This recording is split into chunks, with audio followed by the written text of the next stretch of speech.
we're back for the next episode, where we ended in a rather different spot than last time. So what world are we going to go to next? Or are we finally going to meet the elusive Agatha, who's been giving us one heck of a fucking goose chase? After the siren's curse was broken and Captain Jamie got his voice back, our high seas adventure came to its end. The newly talkative captain charted his course and sailed us straight towards Mermaid's Isle, where we would find the rare and elusive mermaid conches as promised. Land ho, me hearties! Philia, would you stop yelling in my ear already? And stop firing cannons for no reason.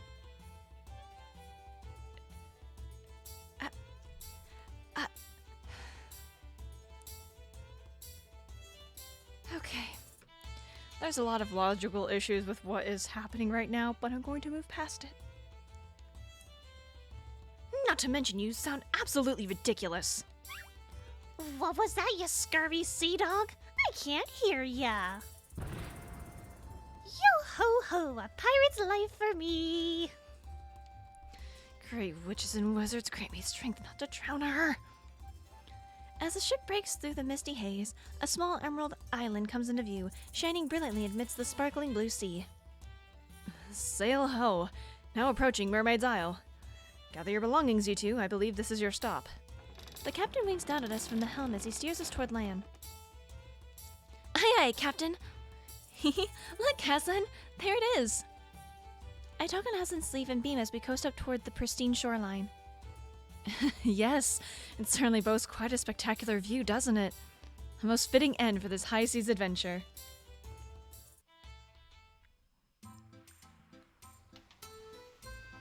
Sometime later, once we've all safely stepped on shore, Captain Jamie sails off the small rowboat used to get us here and faces towards us. Steps off. Did I say that right? I don't know. He scratches his chin before looking back at his ship anchored in the distance once more. Are you too sure I should just leave you here? I understand the conches are a lucrative business and all, but this is still a deserted island, you know. Not to worry, Captain. We should be meeting with someone else here shortly and, sailing off elsewhere. Thanks so much for going out of your way to drop us off once again. You're the best, Captain Jamie. Don't mention it. I might have never gotten my voice back if it weren't for your quick thinking back there. Okay, so we're not going to talk about how she has magic powers. Cool. It's the least I can do. I can't but giggle as the captain shoots me a mischievous wink. I've thought about it ever since I heard him talk for the first time, but he has such a soothing voice. One that sounds almost familiar to me, as if I've heard it somewhere before. Aslan steps a few paces ahead as he begins to survey his surroundings, and the two penguins follow behind him. However, Captain Jamie takes a step forward as he stands next to me. This place sure is pretty, isn't it? You're saying that now, but I wonder if you'll be saying it when the hunger hits. Seriously, are you both sure about this? How about I wait it out with you two here, just in case your other party doesn't show up? No worries, he'll definitely show up. Besides, we wouldn't want to hold you back on your grand adventures anyway. The sea is your home and all that, right? Captain Jamie's eyes shift to Aslan for a split second before he subtly leans into me with a wink. And it looks like you might have found a new home of your own, Luna. I take a moment to blink, and when it sets in, I feel my face blush. I don't know what you're talking about. Oh? You sure? It's not too terribly difficult to figure out. I can't help but scoff as I playfully slap his arm and he chuckles, shooting me yet another mischievous look. A smile dances on my face as I look up at him. Thank you, Captain Jamie, for everything. I know we've never met before, but, well, I feel like we'd be great friends, you and I. I truly hope we meet again someday, Captain. I'm sure we will. Life is just like the sea, after all. It may be vast and unpredictable, but it's filled with wonders beyond our wildest dreams. And remember to always follow your heart, Luna, no matter where it takes you. Captain Jamie and I smile at each other and nod our heads. Not long after, the sea captain calls out to Aslan before he reboards his small rowboat and heads back to his ship. And with one last salute, he departs, leaving the rest of us on the secluded island. Ahoy! May the favor of the seas be with you, my friends, till we meet again.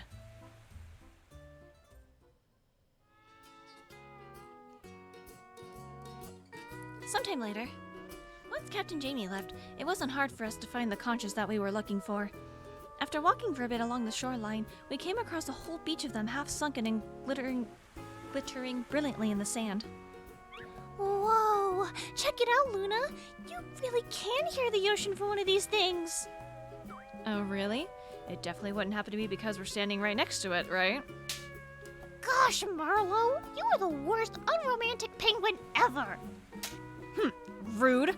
I'm not a romantic, I'm merely a realist. I giggle as I watch Philia glare at Merlot while holding one of the shells up to her frame. I follow suit, grabbing one from the sand, and smile. Oh, you're right, Philia. It's really relaxing. But I must admit, this is rather strange. Huh?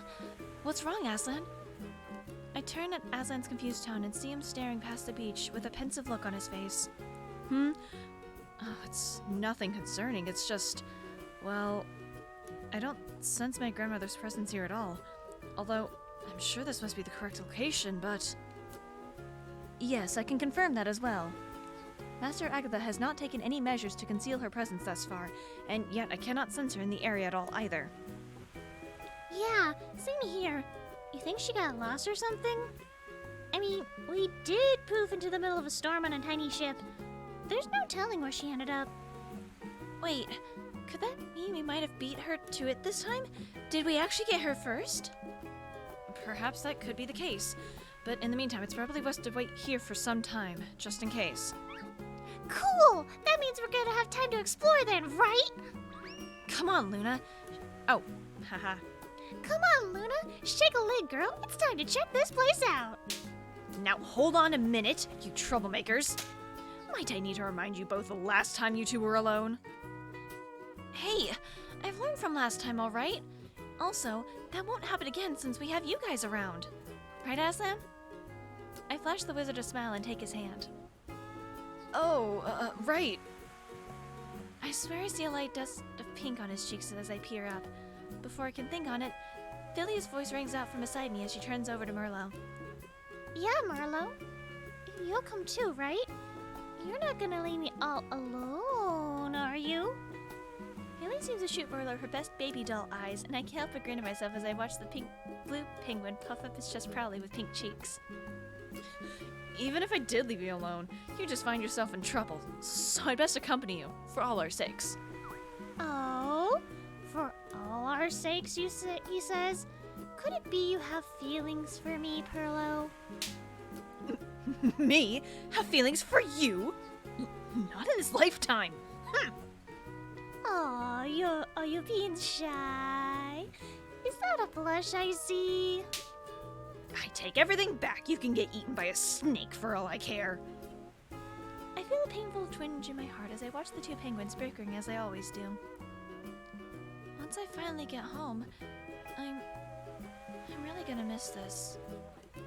It's as if the approaching reality became my own thoughts and some... Okay, hang on. Redoing that. It's as if the approaching reality behind my own thoughts suddenly dawns on me. Not only did our most recent adventure come to an end, rather, this whole journey is coming to an end itself in just a short time. It's as if it suddenly hits me that, maybe, even a few hours from now, I won't be able to see Philia, Merlot, or even Aslan anymore. Okay. Just because they're sending you home doesn't mean that they won't visit or you can't go visit them or whatever. You know? It wouldn't it just be simple to say, hey, Aslan, I know you're trying to send me home and all, and I appreciate that. I do want to go home. However, can we have more adventures like this at some point? Like, because I'm going to miss you, I'm going to miss the penguins, communication. I'll be back home in my regular old boring life. One I don't even have a clue what I want to do with or what awaits me. Oh, let's also not forget the fact that you have magic powers. I don't know how magic works in this world. Is it just magic can be left alone and not have any consequences to it? I kind of expected a bit more of a reaction from Aslan, to be honest. I mean, granted, when she told him he was kind of, still like half asleep, whatever. I was kind of expecting him to come back to it. I don't know.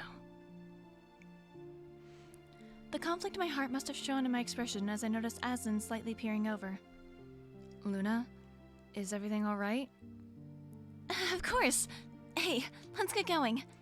We wouldn't want them to leave us behind, huh? Maybe we should set up camp nearby or something. I avert my eyes and hide my face from Aslan's as I jog up to join the two penguins who have started making their way through the trees.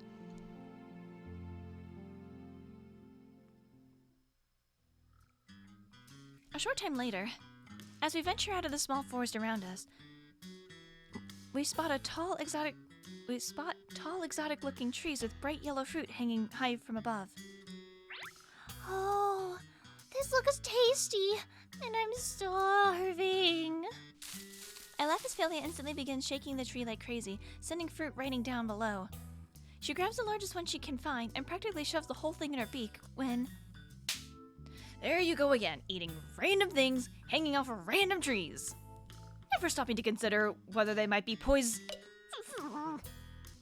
Before Merlo can complete his sentence, Philia shoves the whole fruit down his mouth and the penguin immediately goes quiet. Well... Oh, actually, that is pretty tasty. I can't but snicker as the blue penguin immediately starts picking more fruit off the ground for himself. Just as I reach over to pick up one for myself, a hand extends out towards me. Here, Luna, take this one. I have dusted it off already, so it should be ready to eat. Oh, Aslan, you sweet, sweet person. Oh, actually, never mind. I'm not that hungry anymore. Oh, alright then. Aslan awkwardly pulls back the bright fruit, and I can't help but turn around in another direction. The four of us pass by a tall cliffside with a small waterfall cascading down into a crystal clear pond. Master Aslan, look! It's beautiful. Quite the view, wouldn't you agree? It certainly is. Look, there's even a small rainbow forming at the base. Oh, not to mention the water looks great. Can I take a quick dip for a sec, Aslan? Pretty please? With a thousand cherries on top. Of course. Come on, Luna. We can dip our feet in as well. Perhaps a nice break is in order. Actually, you guys go do that. I'm gonna go, I'll look at that thing over there. Oh. Alright. Thing? What thing? Is she talking about that rock? Okay. Since when did Luna have an interest in rocks?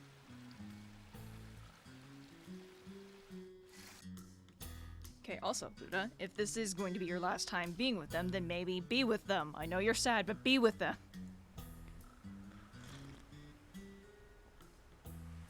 I can't help but giggle as I watch Philia throw a flower crown she just made onto her partner's head. Aw, Merlo, I think it looks pretty great on you. You look... Sorry, reading comprehension, not there. You look like way less of a grump. And I think you need to get your eyes checked. I'm currently making a flower crown of my own to pass the time, but I just can't seem to get it right. Sheesh, this is harder than it looks. These flowers are way too flimsy. I can't but sigh as I look down at my sorry excuse for a crown before it becomes undone by itself. Suddenly, a perfect, neat, and organized crown lands on my lap. Here, Luna, you can have this one. Or, if you'd prefer, I can show you how to make one using my technique. It really is quite simple. You just loop the stems through the... Actually, I think I'll go see if I can spot any good places to set up camp for the night instead. Thanks, though. Without letting Aslan finish, I quickly stand up, dusting off the flowers from my lap and scamper away. Aslan's gaze briefly flickers from my retreating figure to the flower crown now lying messily on the floor. Philia. After a full afternoon of exploring with no signs of Agatha, the four of us settled down to make a makeshift camp. After finishing our dinner of freshly caught fish, I quietly excused myself. If it's alright, I'd like to take a walk down to the beach. Oh, certainly. That sounds lovely. Allow me to accompany... by myself. Oh, of course. Go ahead. but, please don't wander too far before it gets dark. Right. I won't. Aslan frowns slightly as he watches my receding figure. He turns around and heaves a large sigh as he runs his hand through his pink locks before turning to stare at the campfire. He throws the last twig inside of it, watching it absent-mindedly for a few moments before standing up. If you'll excuse me, I'm gonna go fetch more firewood. Or something. It's not long after he treads off in another direction, opposite of the beach path. The two penguins are left sitting by the fire, munching down on fruit as one of them peers up at Aslan's retreating figure. Psst, Marlo, is it just me or have those two been acting really weird lately? I swear, they've been like this ever since we got on the island. What's up with them? Well, I suppose it would be a lie to say I haven't noticed a change in their usual behavior toward the other. Okay, so if even you notice, then that means something's definitely wrong. And what that's supposed to mean? Philly brings a flipper to her head as she squints her eyes at the fire, seemingly lost in thought. After a few minutes of fruitlessly racking her brain for answers, she turns to Merlot. What do we do? We gotta do something. Do we? I think we should just let them figure it out like the grown adults they are.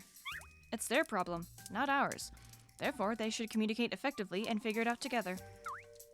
Yeah, that does sound like the logical thing to do, but... Merlot sighs as he raises an eyebrow towards Philia. But when has Philia ever been one to be logical? Is that what you're going to say? Hee hee, radio! Oh, look at us, Merlot. We're completing each other's sentences now. Good grief. Philia waddles around deep in thought for a few minutes around the campfire as the bored Merlot watches her while shoving more fruit down his beak. After several minutes of waddling, the pink penguin suddenly shoots her flipper up in a victory pose. Wait! I've just got an idea. The best idea ever, in fact. Somehow that never ends well for me. Oh, shush you. Just follow me. I totally got this. The two penguins fly away together from the campfire as Philia whispers into the night. These uncommunicative nerds.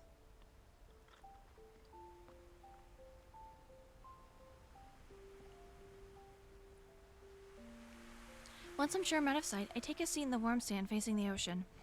I gaze out at the last remnants of the pastel sunset, but my mind is far gone beyond the horizon, as it has been the whole day. I don't get it. I don't even get myself. Why do I feel relieved that we haven't found Agatha yet? Because you don't want it to end? Didn't you fucking say so yourself? I know I shouldn't feel this way. The faster I get home, the better it is for everyone. I know that. And yet... I sigh, slumping and cupping my face in my hands. Aslan, how come every time I've looked at his face today, I felt like crying? Maybe that stupid dream finally got to me. I think back to those strange reoccurring nightmares that I've been having from time to time. I don't recall much other than a shapeless purple wisp and a faint voice calling out to me. But no matter how hard I strain to listen, I can never make out their full message. Honestly, what's wrong with me? I should be happy I get to go home and see everyone. Fast food, Wi-Fi, my fanfiction updates. Everything I love is waiting for me at home, so why do I feel so damn depressed? Why can't my life just make sense for once? I grunt and tussle my own hair in frustration. But before I can wallow further, a loud explosion resounds through the area. I flinch and look up to see scared birds flying off their trees and into the night sky. What the... Did that come from the camp? Another loud crash shakes the trees behind me, followed by the sound of some familiar squawking in the distance. I scramble up to my feet and run towards the commotion. Another blast shakes the ground beneath my feet as I burst into a small lake clearing behind our campsite. My breath hitches as I watch a sea of fireflies romantically illuminate the area around a moonlit lake. But there's barely any time to stop and admire the view as I immediately spot two penguins whizzing through the air as they hurl sparkles of light at each other. Oh, yeah? You want a piece of me, buddy? You are completely insufferable, you know that. My eyes fall to Aslan, who is leaning on a tree trunk, his arms crossed with an uncharacteristically annoyed frown resting on his face. Aslan, what's going on? What happened? I call out as I run over, but instead of turning, Aslan merely lifts a hand to pinch his temple in reply. They're fighting. Again. For magic's sake, don't they tire of this utter foolishness? I open my mouth to respond, but Philia's booming voice echoes around the clearing. Remember that time back at the academy when you fell asleep in class and it covered for your ass? You made me get detention, so where's my apology? Philia, are we perhaps taking this a bit too far? Huh? What was that, you chump? Apology? For that? Ha! What about the time when you stole my lunch for a whole week after you kept forgetting yours at home? Where's my apology? Oh, Coding. Or whatever, like, that's off the text box. oh, you want an apology? Here's one for ya. Two particularly large blasts meet and burst into a large multicolored explosion. Alright, that's enough. I don't know what started this, but you're both taking this way too far. Let's just all take a minute to calm down and... However, Aslan's words fall on deaf ears as Philia emerges from the explosion with a smug look on her face. Was that all you got, Perlo? You really hit like a little granny's boy that you are. You did not just bring my beloved grandmother into this. I sure did. What you gonna do about it, huh?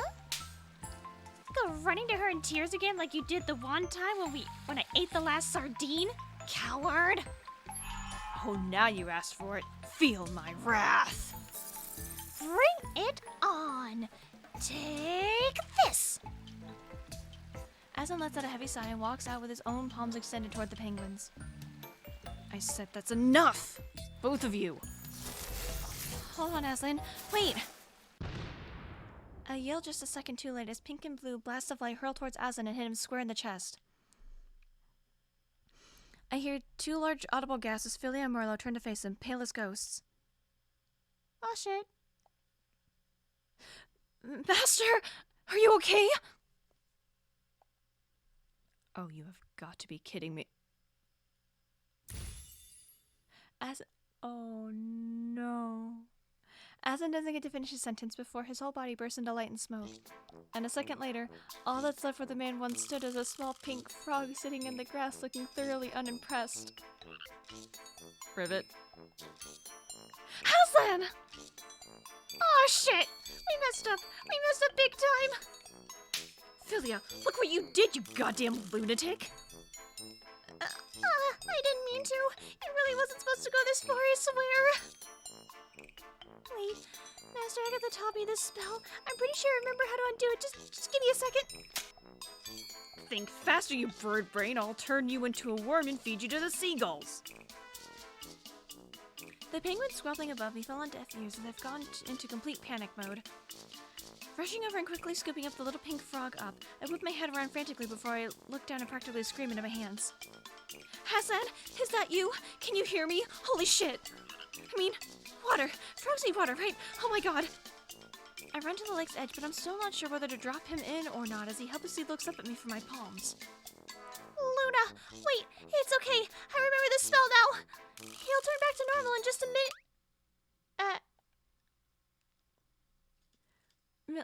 Oh god. Philia seems to stop mid-sentence before a mischievous grin spreads across her face. I mean, hey, Luna. You know, I think a kiss might be able to turn him right back. Yeah, a kiss! Just like the old stories go. The one with the princess and the frog and all that. What? No, you just said the spell reverse back in a minute. Ahem! Merlot! She grabs a hold of Merlot and slaps a flipper over his beak while shooting him a knowing look. Yes. What she said. Are you guys sure? Will that really turn him back? Yep. You never know until you try. Alright, Merlot? I guess. Try it, Luna. Try it, Luna. Come on, try it. Sha-la-la-la-my-oh-my. You wanna kiss the frog? To save Aslan, of course. I looked back down at Aslan, now nestled into my hand as a small pink frog looking up at me curiously. What should I do? Fucking gonna kiss him. Because I don't know if the next choice would give me the bad end. But I don't know. I don't know which of these choices is gonna lead me to a bad end. But I'm gonna try for the good end first because I need it. I really hope this actually doesn't lead me to the bad. Oh. Oh no. In that moment, Philly's words are the only coherent thought in my mind. I hesitate for a second, but in a moment of resolve, I turn to lift him up to my face. Okay, I'll do it. For Aslan. I squeeze my eyes shut, pucker up, and plant a kiss squarely on the little frog's nose. And in the next moment, nothing happens. Except the pink hues on the little frog look like they're turning deep red. I can feel panic coursing through my body, and just as I'm about to call it to Philly again, the little creature's body is enveloped in a bright light once again. A flurry of sparkles wrap around the two of us as the light grows and Aslan morphs back into his human form. Once the light fades, I see Aslan standing before me. Without thinking, I wrap my arms around him in relief as tears well up in my eyes. My hands cup his face as he looks down into my eyes with a surprised expression. Aslan, you're back! Are you okay? You're not hurt, are you? I'm fine. I don't move away, neither does he. I feel the warmth in his cheeks as his face flushes. I let out a relieved sigh and smile in response, all but forgetting my previous worries. I'm so glad. Thank God. He really scared me there for a second there, you know.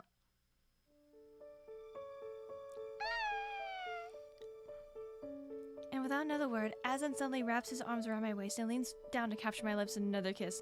These two nerds are so cute. I love them. My mind goes blank as I feel his warm, soft lips press against mine. Before I even realize it, I've slowly closed my eyes. My body naturally responds to him on his own. The world melts away from us. Why? Reading comprehension failing me. And just for that single moment, all my anxiety and worries from the day drift away as I lose myself in Aslan's sweet kiss. As the moon shines high in the sky above us and the salty sea breeze wafts through the air, the feeling of his lips on mine feel as if they're casting a spell over my heart.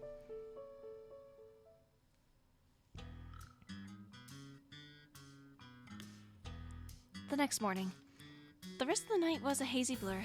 After our kiss, we somehow made it back to our makeshift camp and promptly went to sleep without saying a single word to the other. Now that it's morning, I'm sitting quietly by the campfire as the rest of the group cooks up some leftover fish for breakfast. I can't but notice that neither Aslan nor I seem to be able to make each other's eyes. Here you go. Thanks. Unbeknownst to us, two little penguins peek out from over a large rock as they watch us, huddled together. Wow, good going, genius. Somehow those two look even worse than they did yesterday. I don't get it. They literally kissed, didn't they? I didn't just hallucinate that, right? No, I definitely saw it too, but... I cannot say I understand the mortal mind half the time, but what I do know is that this is entirely your fault. You know that? My fault? Hey, I was only just trying to help. Some help you were. Wouldn't be surprised if they hate each other now because of you. Merlot seems to sense a shift in Philia as the pink penguin suddenly peers at the floor before turning around. A small sniffle seems to escape her. Philia, what's the matter? You total trick face. How could you say something so mean? I hate you, Merlot. I look when I hear Philia yell in anger and fly off into the forest with a bright pink ball. Philia? I get up and walk over to Merlot, who looks away quickly. Merlot, what happened now? It's none of your concern. Philia was just being her usual bonehead self. Like always. Hey, now, don't say that. You don't mean it. But before I can say much, Merlot suddenly turns his back and quickly floats away in the opposite direction. I look back to where the pink penguin disappeared through the shrubbery and I bite my lip as I turn around. Aslan, I'll talk with Merlo. Go after her, Luna. I'm sure she needs a friend right now. I shoot Aslan a grateful look, and for the first time this morning, we exchange smiles. I leave Merlo in his care as I run into the forest. As I walk through the forest and into a small clearing, I turn my head in every direction. Philia, hey, where'd you go? Several more minutes pass as I walk down the path before I hear a faint noise. Sniffle. Stupid blue jerk face. Philia? I tread over to the sound and find the little pink penguin sitting on a rock at the edge of a small pond. Hey, you okay? I gently pat up and take a seat beside her, but Philia doesn't turn around. Her small frame quivers as she brings a flipper to wipe her teary eyes. I don't want to talk about it. I soften and a small smile dances on my lips as I bring a gentle hand to rub her ruffled feathers. Is it about Merlo? He's such a jerk. He's always mean to me, and all he ever does is call me names, and I never should have fallen for a stupid penguin like him. Ugh! Oh? Fallen for him, you say? Wait, no, forget I just said. The smile on my face grows as the little pink penguin's red, flustered face as a result of spouting her unexpected confession. It's okay, Philia. I can keep a secret. And hey, me and Merlo's pretty handsome for a magic penguin. At least I think so.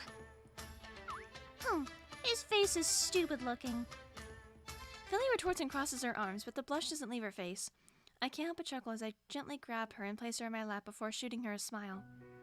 Look, I know Merlo's words can come out pretty harsh, but even I can tell that just because he's pretty awkward. Even I can tell that's just because he's pretty awkward with his feelings. And it's obvious how much he cares about you, Philia. He's the first one to never leave your side when there's trouble. So, whatever he said, I'm sure he didn't mean it to hurt you. Boys are just weird. They don't make any sense, honestly. Like, they'll suddenly kiss you out of nowhere and then not talk to you all night. How does that make any sense? Yeah, you're kinda right. But do you really think Merlo cares about me? I feel like I'm just a giant pain in the butt to him. Of course! Remember back when that bug bit you? Merlo was the most worried out of all of us, you know? He stayed by your side the whole time, and he was so relieved when the antidote worked he started crying. I remember how terrified he was, thinking he would lose his best friend and partner. Don't you remember that too? I mean, I guess so. And you care for him just as much too, don't you, Philia? Well, I guess I might like him a little. Just a little, though. Like, a super duper little tiny bit. But don't tell him I said that. Don't worry, my lips are sealed. I make a zipping motion over my mouth, which causes Philia to finally crack a smile. That's something you should tell him yourself, when you're ready. But for now, how about we go make up with him? I'm sure he's worried sick back at camp.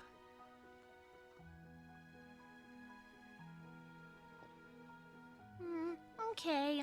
You're right, Luna. I should go apologize. But before that, I have a question for you too, Missy. Me? How do you feel about Master Aslan? You care for him a lot, don't you? Well, of course I do. He's been a great help, and, Nah. Got the crackers. I was honest, so you gotta be honest with me too. It's only fair. I can't help but let out a loud sigh as I turn to face the small pond ahead of me. Then, in all honesty, I think I'm a little confused, Philia. The truth is, every time I think about the time I spent with you all in Aslan ending, I just don't know what to think anymore. I know I should feel happy about getting to go home, and yet, a part of me doesn't want to leave. Not yet. And sometimes, not ever, if I'm being really honest. What? Really? You don't want to go home ever? But that's kind of crazy. I thought you wanted to go home more than anything. I mean, all jokes aside, We've been in some pretty scary situations. Don't you want that to end and be safe again? Don't you want to see your family and friends? I do. Of course I do, but it's complicated. I don't even really make sense to myself anymore either. I see. But at the very least, I know that I really cherish these memories that we've all made together.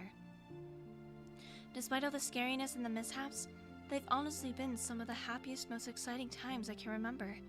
I mean, I don't think I've ever felt this alive, you know? So for now, at the very least, with however much time we have left, I just want to keep making as many memories as I can together with you all. If that's okay. With you and Merlot, and with Aslan. I trail off suddenly, feeling bashful, but Philia simply smiles back patiently and places a flipper on my leg. Alright, Luna. I got it. I'm a magical penguin, so maybe I'm just used to all the craziness, but if suddenly all the magic was gone, I definitely feel the way you feel, so I won't rush you either. In fact, if it was up to me, you could stay with us forever. We could go on adventures together to all sorts of different places and ooh!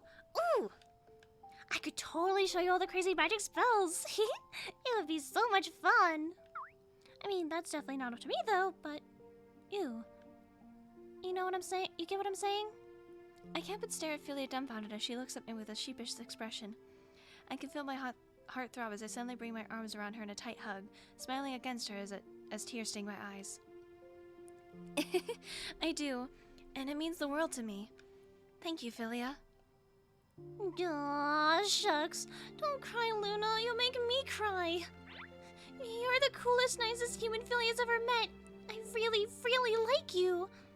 But for now, if I'm gonna make up with Marlo, then you gotta promise you also have to make up with Aslan too, okay? It feels weird when you two aren't talking with each other. I don't like it one bit. Yeah, don't worry. I probably owe him an explanation. I've been acting a bit strange lately, haven't I? But thanks again, Philia. Alright, come on. Let's get back to the boys then. Yep. Oh, and let's get some more fruit on the way back. All that emotional stuff makes me hungry again. Hee.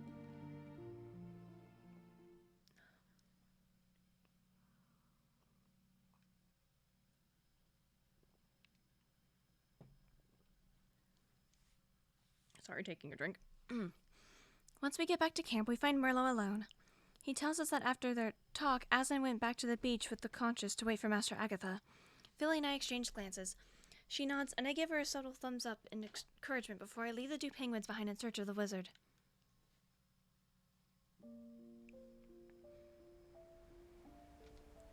After all the craziness of the day, the sun's already begun to set. It's easy to find Aslan sitting on a sun-bleached log on the beach. I hurry up at him, but slow down when I notice another small creature in his lap.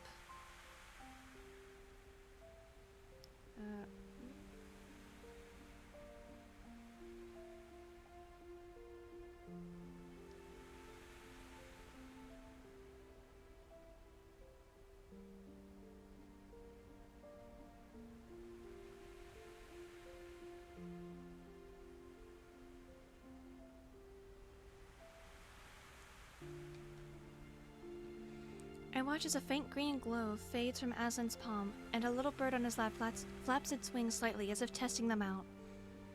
There you go. Your wings should be as good as new. Off you go, little one.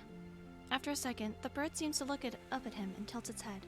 Suddenly, the bird flutters up into the air as if ready to fly off. But instead, it lands back to perch itself on Aslan's shoulder and chirps as it rubs its tiny head against the wizard's cheek. Aslan chuckles as he brings a finger to pet the small bird's head. Animals like you, huh? Aslan looks up, finally noticing my presence. I take a seat next to him, but he doesn't move, probably trying not to startle the tiny bird. That's not necessarily true. I just think this little one is quite friendly. We both eye the bird, who seems to chirp back at Aslan as if denying his claim before rubbing its head on his cheek again. I don't know. You finished healing its wound already, right? So technically it can fly away at any time. But it still chooses to stay here with you, doesn't it? I can't but smile as I bring a finger to his shoulder.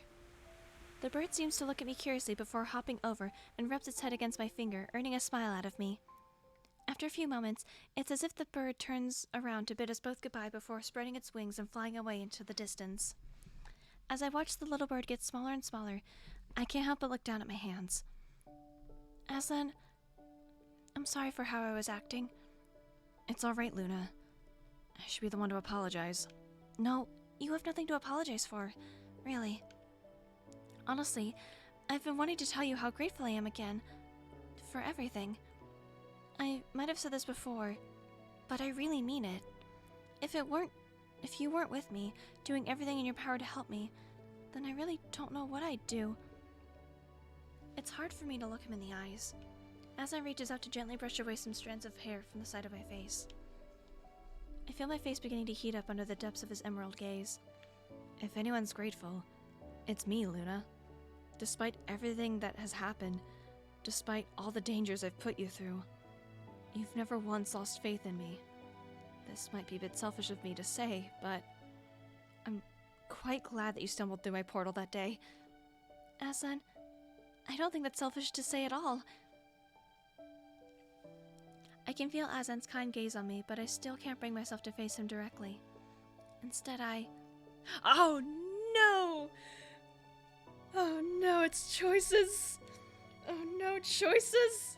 There's 3 of them this time!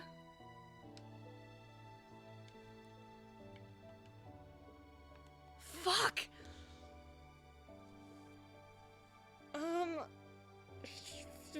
Fuck. Okay, confess feelings normally means, hey, I like you, do you like me? I am very worried that it may not be that simple this time. Shit, fuck. Trying to get the controller to fucking work. There we go. That being said, I'm still picking this one. Aslan, there's something I feel I should properly tell you. Oh, really? Like what? Well, it's hard to put into words, but, Sorry, there's just so much I want to say, but there's also so much going on and I feel confused. Hey, look at me. It's all right. Aslan's hand runs down my cheek to my chin, and he gently turns my face towards him. He leans down to press his forehead against mine, and I finally look up into his eyes. I'm right here, and I'll wait. Until the time is right. Until you find the words you want to say. I'll be right here with you. And I'm not going anywhere. A tear that was building up behind my eyes runs down my cheek. Aslan's emerald gaze flickers over to it as he brings his thumb to wipe it gently. I softly mumble his name as, ever so slowly, both of us close our eyes. I feel Aslan's nose softly brush against mine as I bring my hand to grab his. Time once again feels as if it's fallen at our whim. The only thing I can hear is the sound of the ocean and the pounding of my own heart as we lean into each other. Our lips barely graze for only the briefest of seconds, when all of a sudden, both our eyes shoot open at the unexpected sound. We both turn our heads to see a small white kitten staring up at us with a letter in her mouth. When? Why? Brunhilde? What in the world are you doing here? Brunhilde? You know this cat, Aslan? Yes, she's one of my grandmother's familiars. Then the letter she's holding must be from... From my grandmother, no doubt. We, should give it a read. Right, yep, definitely. Ignoring the redness in both our faces, I reach out to take the letter and hand it to him. As our fingers brush, it's like a jolt of electricity runs down my spine as I remember what we were doing only seconds ago. It seems Aslan mirrors my feelings as I catch the tips of his ears glowing bright red as he turns around to clear his throat before reading the letter aloud. Hello, dearest grandson. It's been quite a journey indeed. In fact, mine has finally come to its end. I'll be waiting for you among the moonlit trees with bated breath. Come home when you're ready, and do be sure to bring your guest, Agatha. Again, I swear she did this on fucking purpose. Again, if we had just waited. Is that the end of the chapter? That is indeed the end of the chapter. Alright, hopefully this means, because she said her journey's at its end, hopefully this means we finally get to meet Agatha, and there's going to be one last dramatic issue before the story concludes, right? Because that's usually how it ends. There's going to be one last dramatic thing. Even though this very much has felt like an episodic shoujo anime. Not that I'm bitching, it's just... It's kind of interesting how different this is from what I remember of the rest of the game. That being said, I think I like this one the best because it's cute. Oh, I'm dying from all the cuteness. Anyway, that's gonna be it though. I hope you enjoyed. Hope you have a good evening, morning, afternoon, night, whatever it is for you. And I'll see you later.